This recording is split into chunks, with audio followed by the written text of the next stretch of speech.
Yes, guys, it is Sunday. This means another episode of A Drink with Brink, where I talk with other indie creators about their lives and their dreams and their careers and their books. Because I'm done with mainstream. Mainstream entertainment kind of bores me, guys, and indie is where the passion is. Okay, so I hope you're all having a great weekend. How's my weekend? I've been busy. Playing Starfield, guys. Playing Starfield and picking my pronouns. No, I don't have Starfield. I'm not interested in Starfield. I've been busy building my campaign for Perfect 10 issue 4. So Perfect 10 issue 4 is now in pre-launch stage, guys. You can you can check that out. Let me share it quickly with you guys. It's just something that needs to happen because it's fantastic campaign and I'm looking forward to this. So Perfect 10 issue 4, the link is in the description of this video.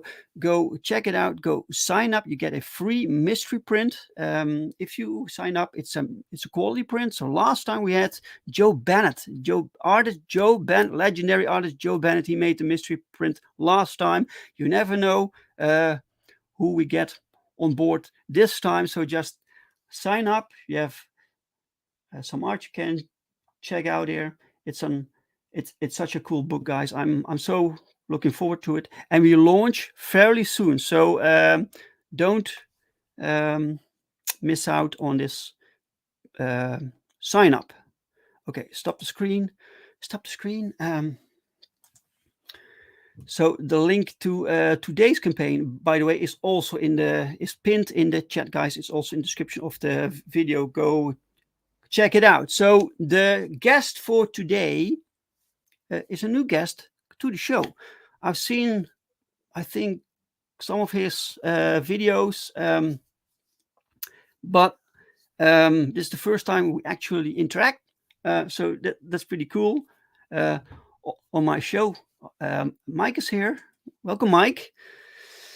Good day, evening, Dave. Either way, it's windy over here. Oh, it's windy over there. All right. I hope not too much, man. So you can still enjoy your Sunday. Thank you for being here, for watching, Mike. Appreciate it. All right, let's bring up our guest, guys. So let's get this going. Let's bring up our guest. Let me set everything in place. I think I got it all. So welcome to the show, Mr. RaidenRadio.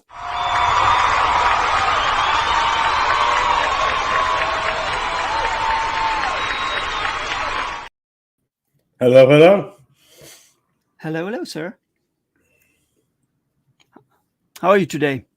I'm doing good. It's a wonderful Sunday. I got up, put on a pot of coffee, got some writing, got some work done, and then right before the show, I prepped the nice thin chicken cutlets so they fry up, really nice for a little bit of chicken parm after the show. Oh, okay, right. So Sunday is your writing day, or is every day your writing day? Oh, every day is a writing day. Okay, that's basically your is that your job or is, No, I have a regular job, okay. but writing is something that you only get better at it if you do it continually. So Mhm. I'm trying to write and edit every single day, even if I don't have anything for a story, maybe a script for a YouTube video. It's just something that you just have to stay on top of in order to kind of, you know, steel sharpens steel. So it's Yes, just something you have to refine. sure. It's the same as with any other art, right? You have to Yeah, put in yeah, the yeah. hours. Mm-hmm. Yeah, that's my kind of radio, says Mike. Yes. Okay. Let me. Don't forget the banner. I mean, little ticker. Little ticker. There we go. All right. We're officially off right now. We're good to go. Okay. So before we continue, sir, I have to ask you, what are you drinking? I am drinking coffee, but it is a New Orleans chicory roast. So you get the really deep, dark flavor of like a dark roast, but you're not missing out on the caffeine because when you roast coffee, the darker you roast it, the less caffeine there is. Okay. Right. You're a coffee connoisseur. But yeah. Yeah. Okay. Great. I mean, I'm not a snob or anything. I got this at the Sure. grocery store. I'm not that into it. I don't have like beakers and filters, and my No. kitchen doesn't look like a science lab. I just like a, Uh, I'm like mid shelf. You know what I mean? Like I'm yes. like Maker's Mark. If you're a bourbon drinker, that's where I'm at. Okay, right. Yeah. I'm not a coffee drinker myself, but my girl is, and she has Mm. this machine that grinds beans. Yeah, I'm not. Yeah, that's too much effort for me. Yeah. Okay. All right. All right. So you were talking about your. We started to talk about your writing. So that's your passion. That's what you do. That's what you love to do, right? So what kind of things do you write? Do you write novels, or is it strictly comic books? What kind of things? I actually came out of the poetry world, so that was my leap. I went from the world of poetry and having Oh wow. poems published and putting together collections or chapbooks. But once I kind of discovered how perfect of a medium comics are for writing, like for my style of writing, because as a writer I'm all about brevity. You know what I mean? I'm not going Hmm. to write a 400-page novel with a 5-page description of a hill. I'm all Yeah, about yeah, like yeah. Yes. boiling things down to their finest details while also being imaginative and descriptive. So I Exactly. don't think I'll ever be a novel writer, but it's a perfect recipe for a really good comic, because in comics, it's all about that collaborative effort, and it's all about saying the most with as few words as possible. Yes, I get that. With poetry, it's the same thing, right? You have to Yeah, distill things to the essence and yeah, then tell that in the most beautiful way you can think of. yeah. Uh, and comics is kind of similar in that regard. Yeah. Yeah. So it's been a process. My first 2 books were actually entirely in poetry form. So Only Eudaimonia comics 1, in poetry format. yeah, so Oh wow. Eudaimonia 1 and 2 were and this is something, it wasn't new. Um, Mm. the very first stories that humanity told were poems, because um the reason why we think of old poetry as rhyming is because way back when, Beowulf was written, this was before pen and paper. So the storyteller had to be able to memorize it and go from town to town and tell the story. So things like rhyme and meter that you see in poetry emerged out of storytelling. So I just wanted to make something that was like very, very new and very, very old. So I did a 100-page World War I epic, and it's told entirely in rhyme and metered verse. Wow, that's amazing. So you can read your text like captions, or is it also in the dialogue? There is very little dialogue, but when there is dialogue, it's still in the rhyme and meter. The Western tradition of poetry comes from, or probably the most prominent thing people know of is the sonnet, right? And a sonnet is 14 lines, 10 syllables in each line with alternating, rhyme. And since it was a story about World War I, it was very fitting because the soldiers in World War I, that's how they were writing. So it was, I tried to keep it, consistent with that. And then, excuse me, the added bonus of that is that when you say something is metered, you're talking about the emphasis of every syllable, right? So when we speak, we have a kind of natural rhythm where if you are saying the word rhythm, you put emphasis on the first syllable. So by alternating those natural sounds, you end up getting what sounds, in your head like soldiers marching, right? So it goes da da da da da da da da da da da da da, and you end up creating this almost like soldiers march while telling the story of soldiers. Okay, wow. So the theme of your first written comic, came from the rhythm of the poetry. Yeah. Holy shit. That's great. And it's really cool, like, because every culture has their own version of that. So for example, Middle Eastern poetry is all about, like, the most famous form is called a ghazal. And A guzzle? a ghazal, it's a weird sounding word, but it's these poems that they would write where they would take a few words, like a phrase, and they would put that phrase at the end of every other line, but the rest of the poem would be written so it would have a completely different meaning every time you read it. So at the end of every stanza, you would be repeating this line and it would mean something totally different. So there's a lot of wild forms of poetry, in human history.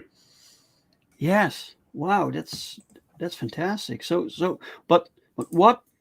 So you knew comics. So you wrote poetry. Yeah, But you knew I grew up with comics, and then I, like a lot of people, I grew out of it until, but then I went to college and I studied, really, really analyzing literature, and it just kind of eventually just kind of led me back to starting to look at comics in that way. And, I wasn't a kid anymore, so I was able to see them for this unbelievable amount of depth and importance. You know what I mean? Like, does that make sense? Yeah. Yes. Yeah. You see it with new eyes, right? Yeah. Exactly. Sure. Exactly. Yes. Okay. Yeah. So I kind of fell in love with them. Yes. New appreciation for comic books and the way they were constructed, right? Yeah. Yes. Okay. So what were your so you read comics? So what were your favorite comics to read? I'm kind of a sucker for, like, the old Fantastic Four, the old Spider-Man. Like, I never really got into the 90s. That's pretty much where I fell off. But yeah, pretty much like the classic era, like Kirby, Ditko, things like that. Yeah. In the 90s, I was reading kind of weirder things like the Max and like the Sandman comics. The Max is probably the biggest influence on How to Die. It's really me kind of responding to, like, just the weird abstractness of Sam Keith. Sure. Right. So that little bit of surrealism going in there. Yeah. Your own work. Right. So, but you moved away from the first genre. So the first genre was like war themed, right? Yeah. But you moved away from that. Yeah. Can you still do you still make use of your history with poetry, or did you move away from that and found a new way of writing comic books? So How to Die is actually the outlier. It's the only story I've tried to tell that's a little bit more conventional in terms of superhero like comics. Yeah. History is really just my bag. So Noirlum is a series. It's a detective murder mystery set in 1920s Harlem. Just because it's an area, a time in history, and a place that I know so well. After these two series, I'm going to move on to a series called The Rough and Tumble, which is going to be 1880s cowboys versus gangsters. So the mafia is settling in, they're taking hold of Chicago, and they end up, getting into it with these kind of aging out cowboys. So it's going to be a mix of like Peaky Blinders and Unforgiven. So I don't know, man. I love histories. I love different periods, and Yes. it's kind of what I feel most comfortable in. Yes. Sounds interesting. Darkside is Comics. Join us. Welcome, Darkside. Welcome, sir. Darkside, do you know any of Raiden Radio's comics? Sound interesting. The first ones had this poetry to them, so that's interesting. And Mike asks, "Are you a literature academic, Raiden Radio? This has been a mini class." I am. I'm it's half embarrassing to admit that, but yeah, I kind of am. I understand all of the baggage that comes along with that. And if you want to tell me that sometimes, a blue curtain is a blue curtain, I'll totally understand that. I'm not a big fan of, what would you call it? So, for example, when I went to college, my professor, I took a comic studies class, right? And I'm 99% sure that my professor may have been the person who came up with the whole idea that like Batman just beats up on criminals and is a fascist. Oh, I hate that stuff. So, yes, my history comes from that world, but I'm not one of those people, if that answers your question. okay, yeah. It's no, I'm not. Sorry. Okay, well, I'll keep watching, and we will show you some works. Mike says gangsters in suits did exist in the urban centers during the late cowboy times. Oh yeah. Yeah, I can't believe nobody's ever put that together. Yeah, that's great. Yeah, it was very like a real life crossover. Yeah. That's fantastic. So Yeah, so you it's going to never be one of those where, the cowboys are getting older, or, like gunslingers, and they're getting older. They're just trying to live a peaceful life, and the mob kind of encroaches, and, there's a bit of a transgression. And so they have to get the gang back together for one last, blaze of glory. Yes. So you love playing with language, right? So but comic books are a visual medium, right? So how do you find the balance between what you want to describe with words that you want people to actually read and that you can just show visually? I think it's something that I'm getting better at. I'm kind of, making a comic, as the writer, you have to wear the director's hat. And when I first started making comics, I was really all about, making sure that my image is 100% what I'm getting out of the artist that I'm working with. I think I'm starting to get a little bit better at creating more of a collaborative relationship where maybe my artist can, has an idea that might express it better than what my image, would have been.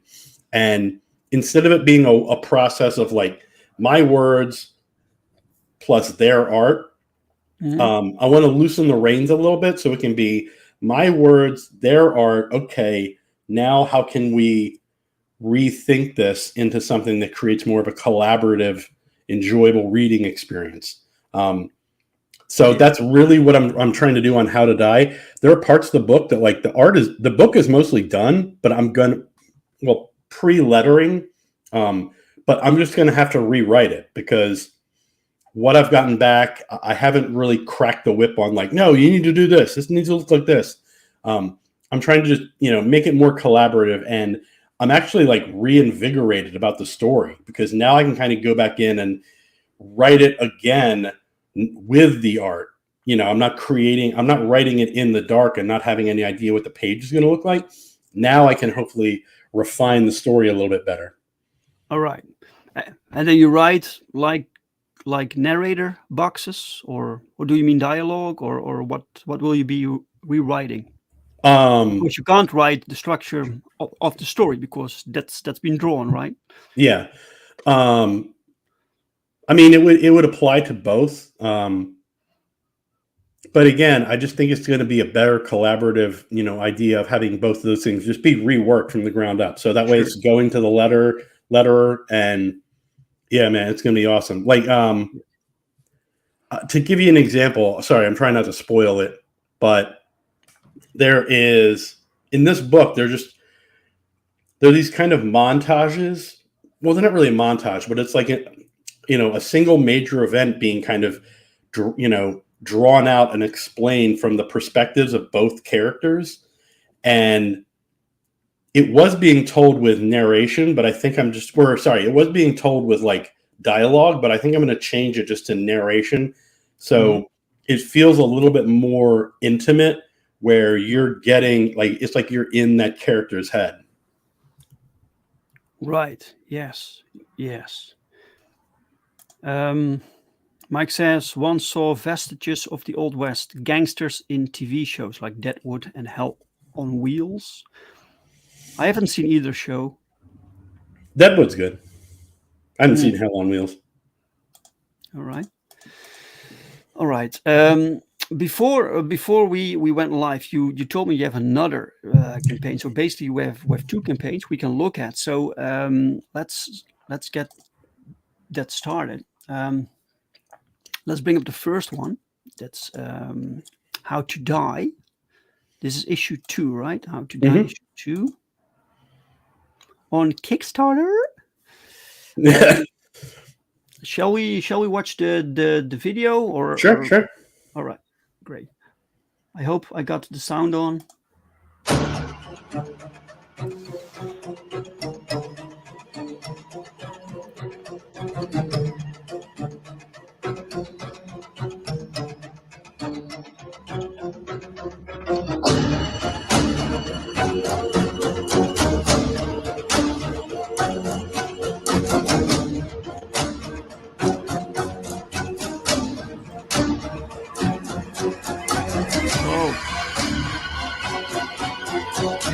They live.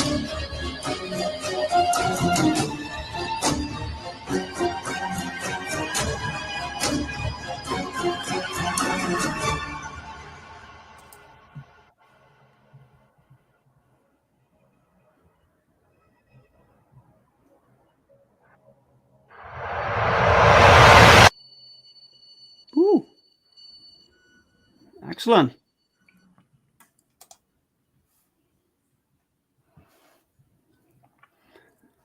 That looked nice. Sound is on. All right, good. I'm always worried about that. That looked pretty good. Who made this trailer for you? I did the trailer, but the animation was by Dying Days of YouTube. Oh, okay. That was fantastic, man. The art also was pretty good. It was. I don't think it was inked, right? It was pencil art with colors directly onto it. Yeah. All right, sure. Okay, you have 20 backers right now, 26 days to go. That's nice. You have a $2,000 pledge. All right. This is the second issue. The Surrealist horror series continues with the introduction of tantalizing, terrifying, Madam Gray. All right, excellent. All right, can you tell us a little bit about this comic? What's the concept? So the concept is this is a world where people are starting to, like, we're right at the dawn of people starting to develop superpowers, but there are basically two rules. The first rule is that you can only develop superpowers in the face of death, meaning it can't be simulated, it can't be replicated. You have to be staring down your own death. And if you are able to unlock this ability, you can save yourself, but only if you know how to die. The second rule is that not everybody can do this. The only people who are able to develop the superpower is people who have suffered immensely, meaning that their life has just been torturous and they have endured so much that this builds up in them, and they just kind of break, and they are able to save themselves by developing a power that relates to whatever it is in life that they have suffered from. So to give an example here, Madam Gray on the cover there, what you are seeing is how she wants to be perceived. Because when she was, alive before, she was a homeless schizophrenic, meaning that her brain was unable to interpret reality. So if you've ever seen like a homeless person who's wearing like a hoodie and a jacket and it's 90 degrees out, it's because their brain can't even interpret hot and cold correctly. So that's why, they're like that. When she faces death, she's able to defeat it, but she does it by turning that ailment into a weapon. So now she can, instead of her reality being warped, she's able to warp other people's reality. And so what you're seeing on the cover there with her, signing, to, is she's kind of poking through that curtain that she's put up in front of her. And what you're seeing through the tear in reality is what she really looks like. Yes. Wow. By the way, I just now realized this was the 2 from How to Die 2. Excellent. So that's a so she has the power to create a facade so people see her differently. Yeah. So I mean, anything like she's basically got your standard, psychic powers where she can make you think that you are, a very special episode of Blossom, and just. All right, great.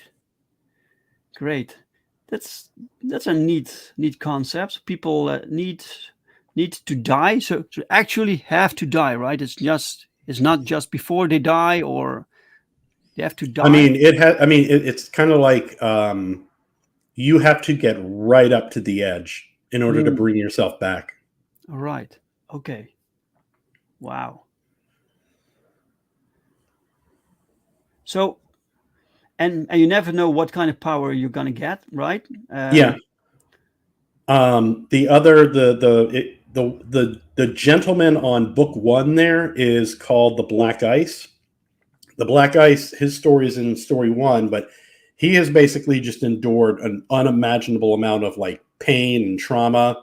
So he kind of emerges out of death as this monster that is able to just like, not only does he have the shape-shifting ability, he has the ability to control the density of every cell in his body. So he can make weapons, he can turn into a puddle. He has kind of both ends of it. Okay, wow. So these people that get these powers that go through this process, see, it sounds like they're all pretty messed up, right? They experience horrific things. They actually die. So are they all like damaged, or are they also like heroic characters? That's kind of the the world is still in the phase where the toys are getting dumped out of the box. But one of the larger questions in that world is, who is going to be that hero? Who's going to step up and do good when everybody, all the most powerful people are just, damaged? And, the Black Ice is definitely a villain. That person you're seeing there, his name is Bishop White. His ailment in life, it was basically procrastination. And he's basically an insert for me in my 20s. He just was never able to get anything going. Yeah. And so his power is he can basically control time. And so he's kind of the protagonist of the first book, but it really is a weird world. And what I'm trying to set up here with the introduction of Madame Gray is, the metaphors aren't subtle. You have Black Ice, Madame Gray, and Bishop White. So it's not very subtle, but it's creating a kind of paper, rock, scissors dynamic to push it forward in the future. You have 3 main characters throughout this series. Yeah. Mike says that lady's hat is better looking than Blossom's hat was. Yeah, she's well designed. Yeah, I was going for Edwardian because Victorian is a little bit played out. Okay. Yeah, I like this effect also with the green, and then she slices through like the veil. That's this illusion. Really cool effect. If you haven't seen it, I was on Red Valkyrie yesterday, and her cosplay of this was amazing. Oh no, I have to check that out. Red Valkyrie always does stellar work. Yeah, that's fantastic. So how did you? So this visual, did you come up with that, or was that more the interpretation of the artist? It was collaborative. The next page down there is where she kind of takes the main character and tries to show him what her life was like before. And it really is a kind of metaphor for people who are I did a lot of research on, mental health and people with schizophrenia. And the visual metaphor that I came back with is that, it's not like you're seeing monsters everywhere. It's more like your detachment from reality makes living feel like you're walking on the bottom of the ocean. So that was basically the image I kind of gave to the artist, is what it would be like to, just you're walking down the street, but it feels like you're literally at the bottom of the ocean trying to just make your way through life. Yeah. And so, the water receding becomes a symbol for your brain starting to gain a little bit of clarity. And then it kind of goes back again. So I think he did a really good job of, if you'll notice, she's at the bottom of the ocean, but none of this is like a surprise to her. She just kind of looks at the fish floating by her. Yes. Wow. I love this art, man. These colors also. Is the colors the same as the penciler? No, different colors. The colorist is doing a great job here also, man. Look at the shading in this last panel here, with the backgrounds, with the lighting across her clothes and face. Good stuff. Welcome, Agent Zero. Hey, Agent Zero. Welcome. And this concept it's very unique, man. Very good. So you blurred something out here, a little like spoiler or something, or yeah, we can call it that. Okay, yeah. Let's call it that. Great. Yeah, it looks really nice. Concept's fascinating, and the lettering, by the way, I noticed the lettering, really professional, really good lettering. It's it always pains me when I have this great looking art. You see these wonderful pages, and then it's kind of ruined with terrible lettering, Yeah, I think when I do, at some point, I'm going to do a eudaimonia hardcover for both books, and then maybe a third book thrown in there. And I think I'm just going to have everything relettered. You know what I mean? It was like Oh, it seemed good at the time, but I'm trying to get better than just good. You know what I mean? do you mean this lettering? No, no, Want to no. replace? My first book, I was in or Oh, okay. eudaimonia. I was going to do like a remastered version. Ah, right. No, because this lettering is good, man. This looks good. Welcome, Eslin. Water receding is brain clearing. I like that concept. Yes, it's clever.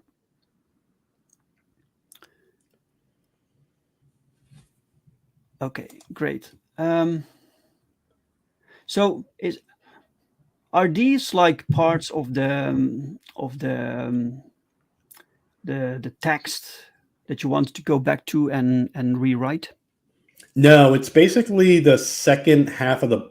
So the first half of the book is a lot of putting context to the character, and then Mhm, pretty much after this point is when the events actually kind of kick in and start up. It's mhm. pretty much that I want to kind of go back and just rework. Yes. Right. Nice. You have a Madame Grey in Black Ice covered by Dean James. So you have some guest artists here. This is a shameless homage to the Max Yeah, and Julie Winters. yeah, really cool. I think Dean likes to draw these creatures, these monsters.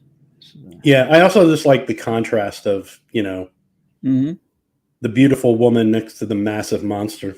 Yeah, yeah, that always works. This logo also, this font and this, it looks nice. It's elegant, you know. It looks good. Mm-hmm. Okay, a little bit about rewards. A contest, an art contest. What's that about? Oh, I just announced that today. There's so much that can be done with Madame Gray. She can be done in so many styles. So, yeah, I started an art contest.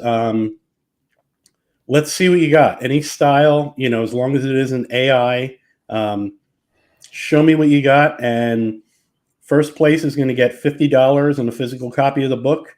Second place is going to get 25 on a physical copy, and third place is going to get just a physical copy. Now Nice. I'm basically just going to keep this open until Halloween. Oh wow, that's nice. So how can people apply? Can they send it to you through Twitter or With Twitter or my email is on. Wait, where did I put that email? I think my email is on this campaign page. Oh, okay, okay. I know my Twitter is so. All right. All right.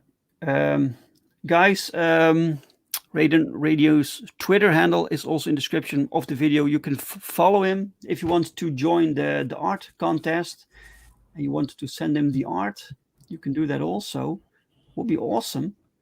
Yeah, this looks nice, man. I love the concept. It's a crazy concept, man. How did you come up with that? That's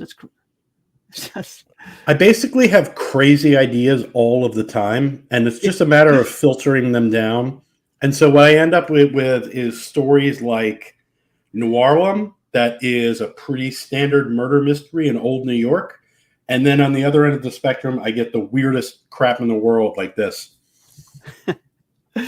Mike says, good-looking visuals. Max shameless homages are allowed, obviously.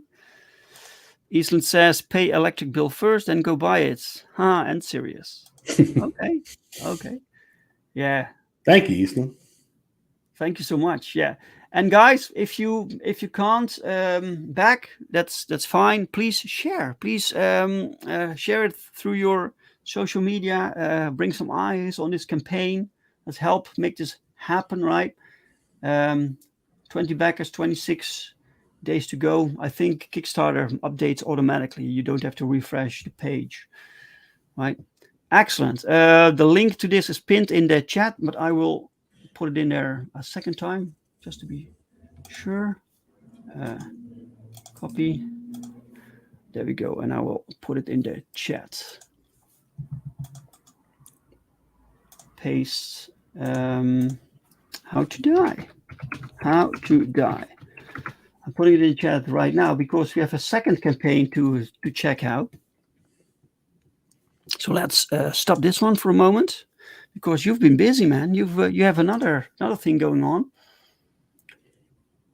Which always got something in the oven. Yeah, you always have to be selling, right? Always be selling.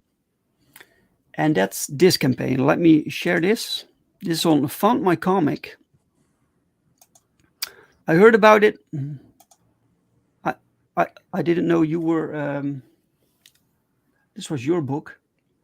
Yeah, actually, your intro music, like for this show, would have been a really good. It would have fit perfectly with this book. That'll make more sense when you play the trailer. All right, let's do that. So, all right, let's play the trailer.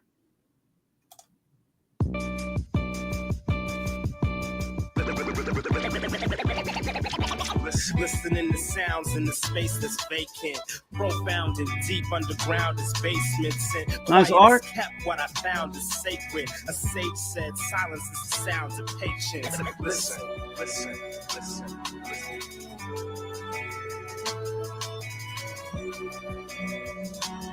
Look at that. That looks good. That looks good.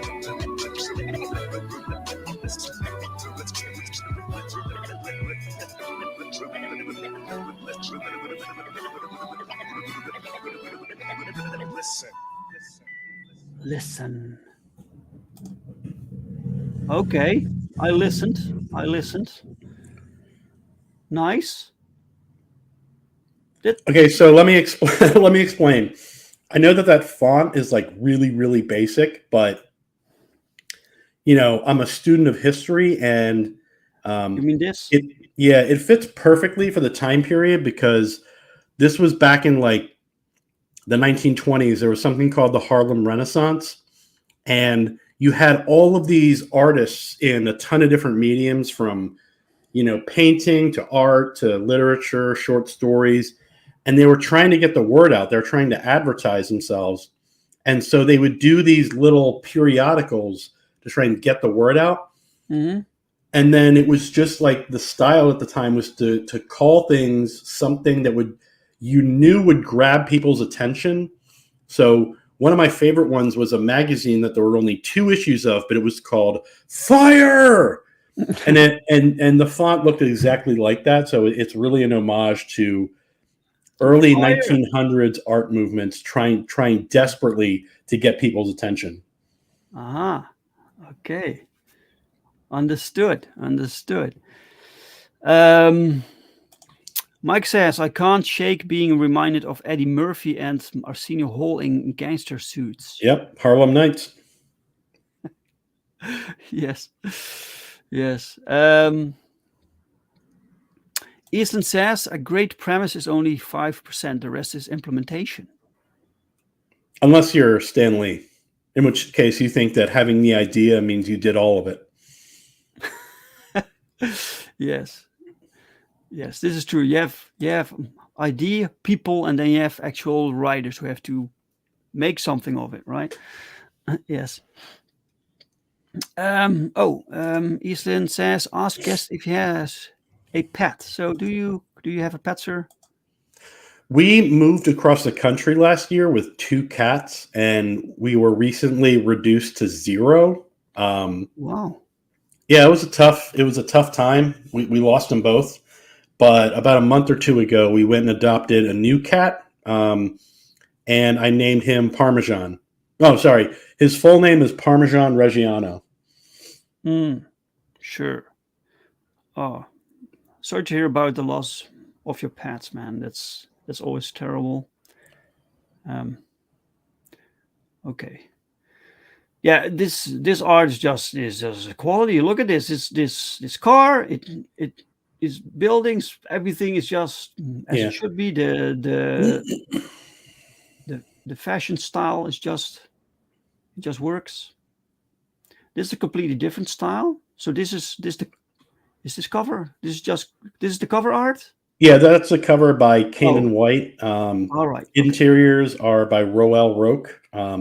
All right. This is really just more of a stripped down, like you could almost see this as like a comic strip.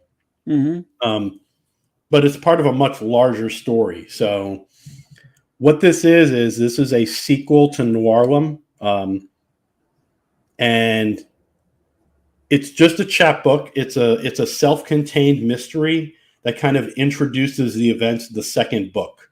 So I wanted to create something that, number one, I'm using Fund My Comic, which I think we should all. I'm happy to eat crow and be wrong about it. I didn't think it was going to work, but it's doing well. So I wanted to try it out. I wanted to see if I could, make a leaner book, offer something at a much leaner price point, Mm-hmm. to kind of allow people who have never read anything I've ever written to just try out, see what I'm all about as a creator. And so, yeah, this is it here. It's a 14-page chapbook. You're going to get a complete murder mystery. And then at the end, you're going to get what kicks off the second full-length graphic novel. Okay. Right. So you have more planned after this. Yeah, so this is basically the first half of the first chapter, with an exclusive cover. And the reason why the book is called Listen and not Noirlum is because I have a publisher, and the publisher has the rights to the full second book. So this is kind of unofficially Noirlum. All right. You couldn't call it Noirlum, but you wanted to officially. Yeah, so I just gave it the chapbook title Listen. Okay. But it is part of that world. Yes. Yeah, I noticed the campaign was called Noirlum Listen, but you don't see it back in the title in the printed version. Eastland says black and white reveals good composition or shows a lack of it. In this case, it's good. It looks nice.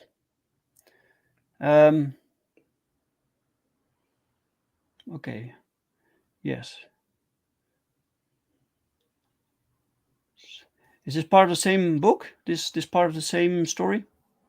Yeah. So one of the things I like doing in this series is there's obviously a story in the book, but each chapter gets one of these, which is, it kind of looks like a movie poster, and I use like an old-timey vintage movie poster font. But what the images also do is kind of set up a lot of the metatextual events of the book. So the end of the first book kind of, the first book is a full mystery, but on the last page, it ends with a bit of a cliffhanger in terms of the characterization. And then that story is going to be told in the second book, but it's going to be something that you're going to have to interpret through these chapter pages. All right. Interesting. Stretch goal.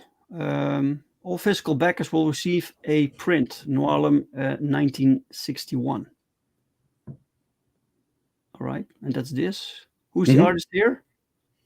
I would have to find it, man. It's been so long. But this was the original cover for Noirlum. This classic. But after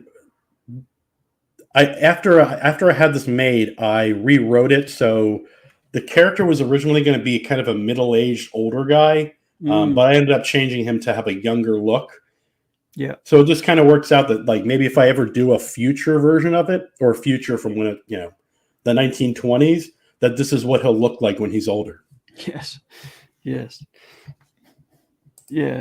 I know about rewrites, and then the cover doesn't make sense no more. Yes, exactly. That sucks. Yeah. Shadowhawk Talks. Welcome, sir. Hail, Shadowhawk. Happy Sunday to you as well. Great. It's a nice, relaxed Sunday, checking out some cool campaigns. This is Noirlum Listen on Fund My Comic. Let me put in the put in the link of this in the chat, guys, so you can check it out. Noirlum Listen. There you go. And then the link, paste. Nice. Shadowhawk has the day off tomorrow. Oh, day off tomorrow. Lucky bastard. All right. I wasn't going to because of the hurricane, but it ended up being a nothing burger, so I'm off too. Wait, what are you talking about? I was going to say my regular job. I was going to have to work tomorrow because of the hurricane over here, but it ended up being like nothing, so I'm off too. Woohoo! Oh, great. Excellent. This means another writing day. Yes. Yeah, exactly. Actually, excellent. So are there other things you do with your free time, or is it just writing? That's your main thing. I have a pretty okay YouTube channel. I upload every week, and if I'm not writing something creative, I'm usually writing a script for it's whatever the heck I feel like talking about. I don't pay attention to like algorithms or anything like that. Mm-hmm.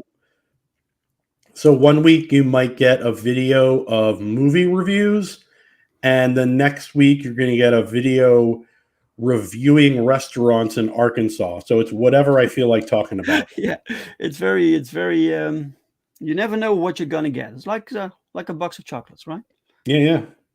No, my hurricane was in Florida. Oh, hurricane in California, no, Florida. Okay, yeah, it's hurricane season there. So Yeah, we have to. I work for a company that we basically dispatch like contractors all over the country. So if there's a hurricane and everybody's having flooding and a tree falls on the house, we basically help them get through that. Oh wow. Yeah, it's wild. Actually, like companies up in Michigan will just instantly dispatch and go all the way down to Florida just to help people out. Oh, really? Oh wow. Okay, this is your YouTube channel. I had it open here,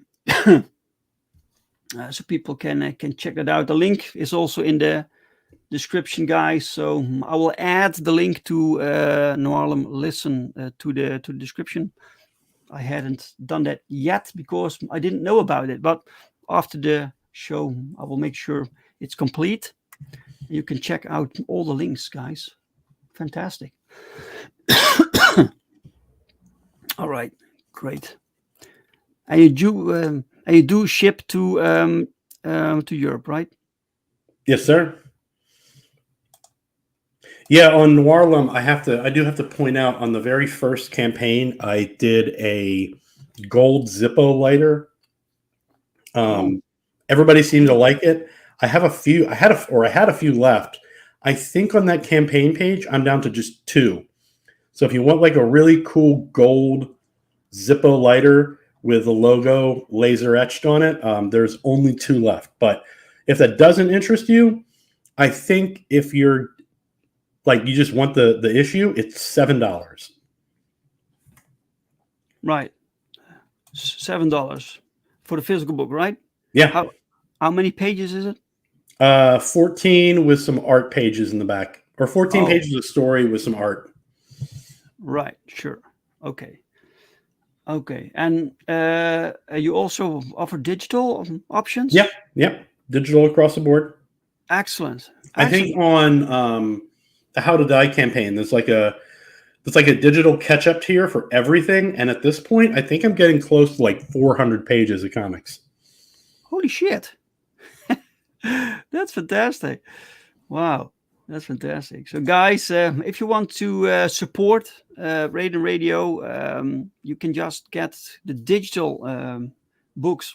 Also, everything helps, right? You can get to read the books you support From My Comic. You support independent creators so they can make more good stuff. Excellent work. Okay, still talking about Or if you just want to do some fan art of Madame Gray, have at it. Yes, fan art for Madame Gray. Send it get to, in the book. Yeah, you could win the book, right? And some cash. Yeah, and it'll be printed in the book too. It'll be in the book even. Oh wow, that's fantastic. That's excellent. Okay, guys, the links are in the description. Please go check it out. Everyone, share it. And while you're at it, I have to bring up this one again.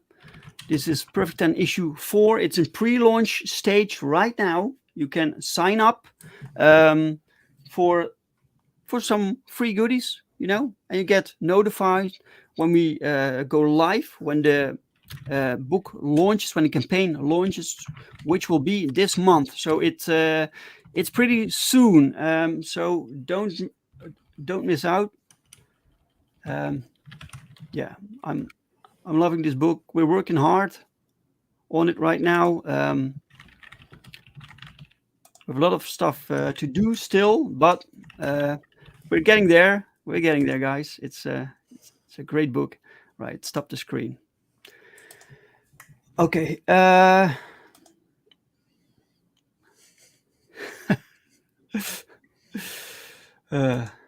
Okay. RaidenRadio, thank you so much, sir, for being my guest today. Thanks so much for having me on, man. I really appreciate it. Yeah, you're welcome, sir. And if you ever want to come by my channel, I'm going to start streaming next month. It's going to be something different.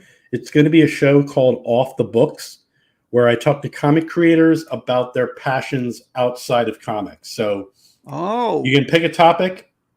If you want to talk about a book, you can talk about a book, but like the main topic of conversation is going to be whatever you're really passionate about. So for example, I'm going to try and get Bancroft on so we can finally talk about poker.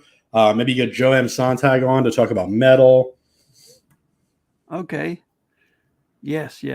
From some people you already know. Yeah. They talk about it already, so you know. Exactly. And other people are maybe a bit mysterious, just curious what else is going on there. Yeah, cool. That's another cool concept. You're the ID man. That's clear to me. Great. Right. Thanks again, man, for being here, for showing us your campaigns, and special thanks to the chat for everyone for showing up, for being here, for watching us, for the interaction, for the questions, for sharing, for liking. If you like this conversation, please give it a thumbs up. If you didn't like the conversation, give it a thumbs down. And I'm very sorry. I will be back next week, next Sunday. So same time, same channel, new guest. Hope to see you guys then. Thank you so much, and bye-bye.